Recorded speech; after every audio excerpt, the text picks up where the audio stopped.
Hi there, Dead Ideal Boy here, back with another video, and this time we are in Group 4 at Suzuka. You can see we are starting in P5, but notably we've got Rory Alexander, aka Eerieissss, in P2, and was obviously live streaming at the time. So this was an opportunity for me to have some daytime daily races and maybe even have a race up front with Rory, see if we can get a good battle, although my pace was probably not up to much, but this still didn't help.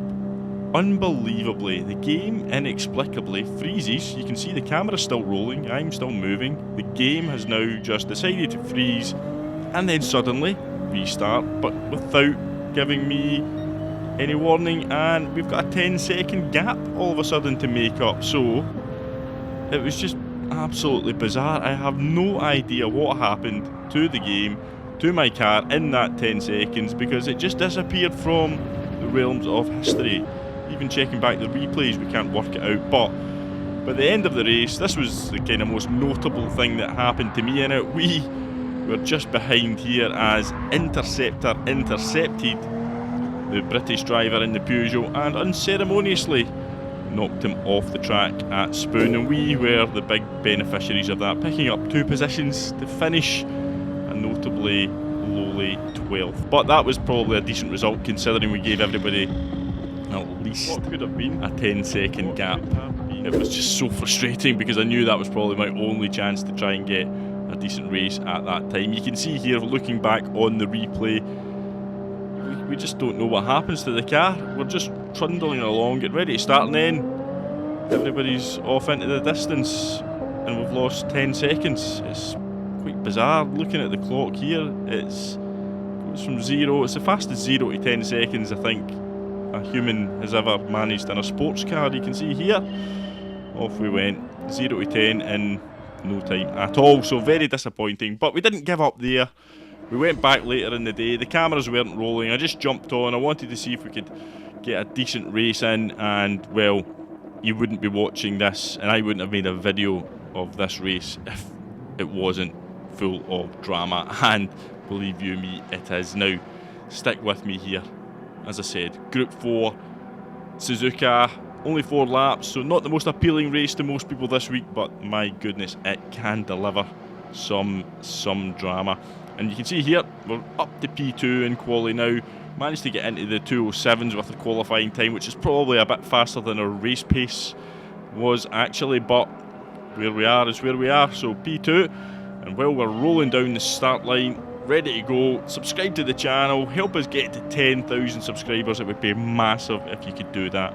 Hit the like button while you're there as well, and let me know in the comments if you've recently subscribed, and I'll say hello. Love to know if you've subscribed, and yeah, just gives me a chance to say thank you. But here we are, the McLaren in front.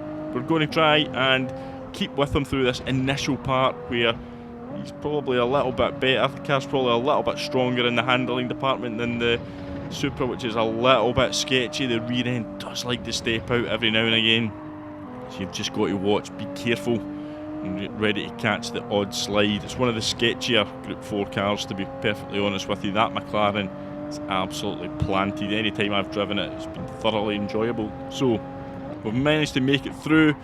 We've not really lost too much time, although we're under quite a bit of pressure from the Ukrainian driver behind us, but we've got a chance here. We've got a chance to stay with the leader and make a race of it, and that is always something that I struggle to do, to be perfectly honest with you. You can see here, all come round unscathed round the hairpin, and off we head up to Spoon.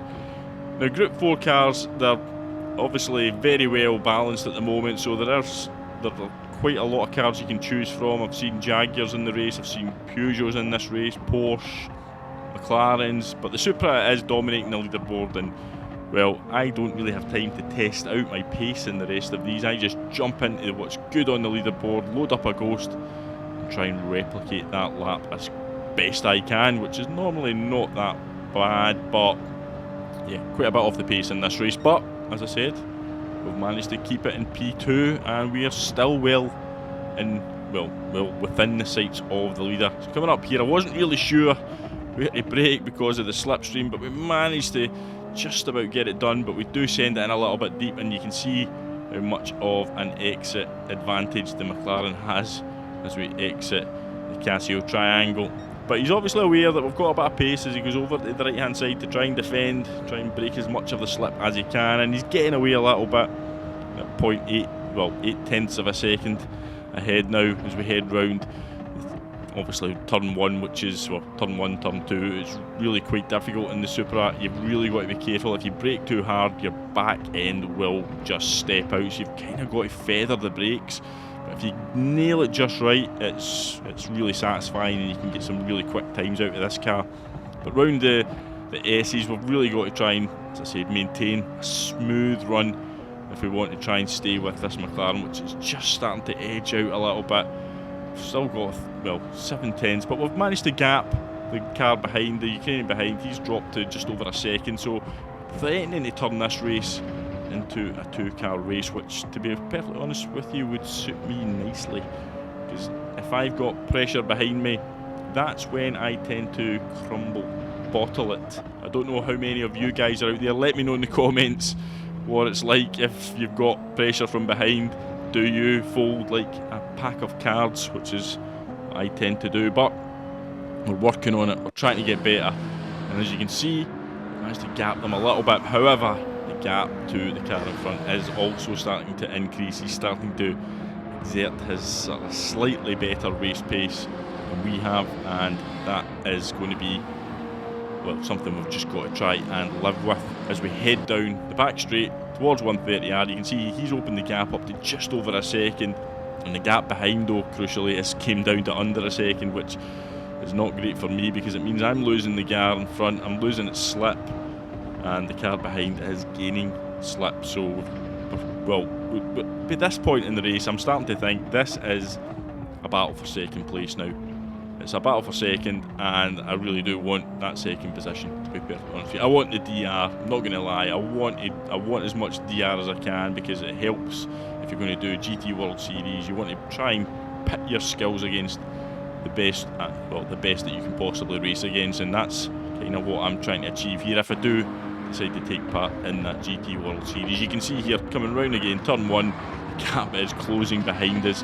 The Ukrainian driver, he can probably smell a little bit of, well, not blood, but maybe a little bit of a sense of us losing pace, losing the slip to the car in front. You can see he's trying to creep that gap up in front, almost 1.3, 1.4 seconds, and they're in grave danger of completely losing any whiff of a slip that you might have.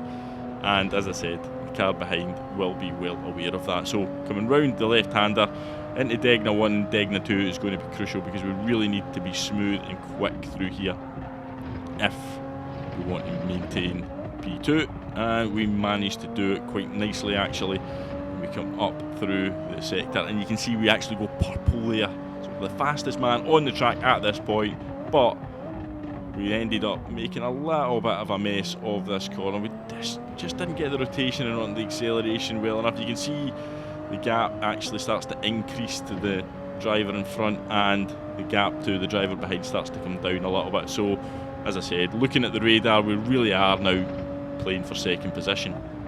Or are we?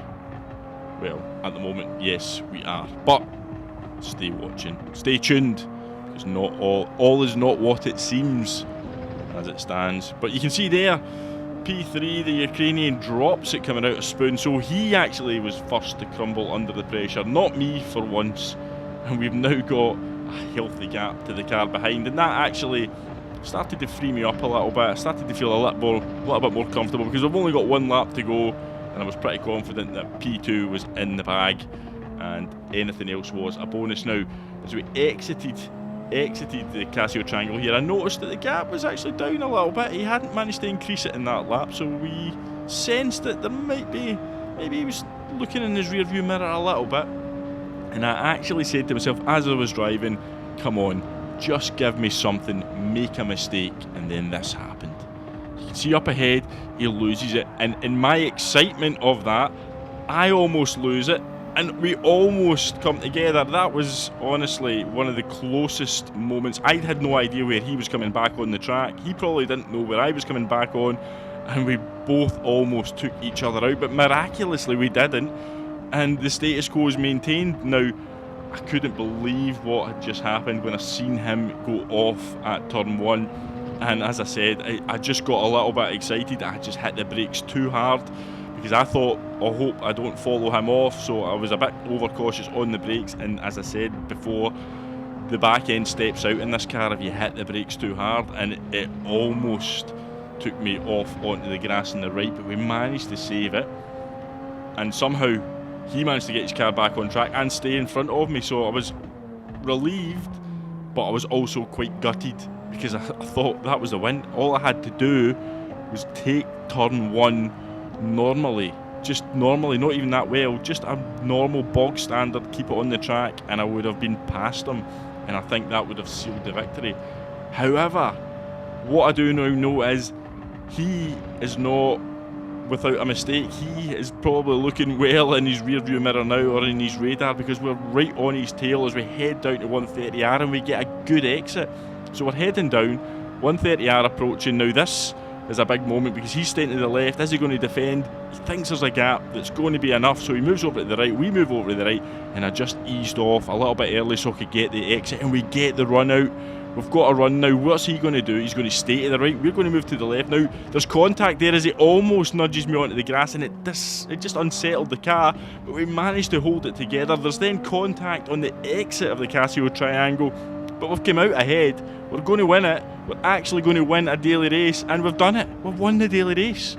And you can tell from the shock in my voice that it doesn't happen very often these days. Winning daily races does not happen often, I stress. Now here's what happened at turn 1 when the Italian made the mistake, and you can see how much we had to save that there as we went across the grass. That was a huge, scary moment for me. You can see he goes off it, and he actually does pretty well not to completely lose the car, and keeps it going. He must have been absolutely amazed that he kept the position there, considering how much of a mess we then made of it. But here we go. There was no making a mess of anything here. This was timed to perfection. I made sure coming round 130R that we weren't too close, and that gave us the run right up to the Casio Triangle. He goes defensive. You can see though, there's a little bit of contact there which unsettled the car. I thought I was going to go off, and it kind of compromised my exit and entry. Well, my entry and exit. And we managed to survive though, that's the main thing. There was a little bit of contact on the exit. However, I think by, judging by the little bit of contact in the way in, it's all good.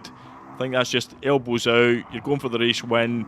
We both stayed on the track, gave each other room. I'm happy with that. I can sleep knowing that I was clean as far as I was concerned to get the race win. Now, if you liked that video, then please consider hitting the like button, maybe even go one step further and subscribe to the channel. If you do that, then say hello in the comments. I would love to say hello and thank you for doing so, and you will be one of the first, or in the first 10,000 subscribers to do that, so that would be amazing. Once again, thank you to everybody who helped support the channel. It is massively appreciated. You're all legends out there. Hope you've enjoyed it, and I'll see you all on the next one. Goodbye.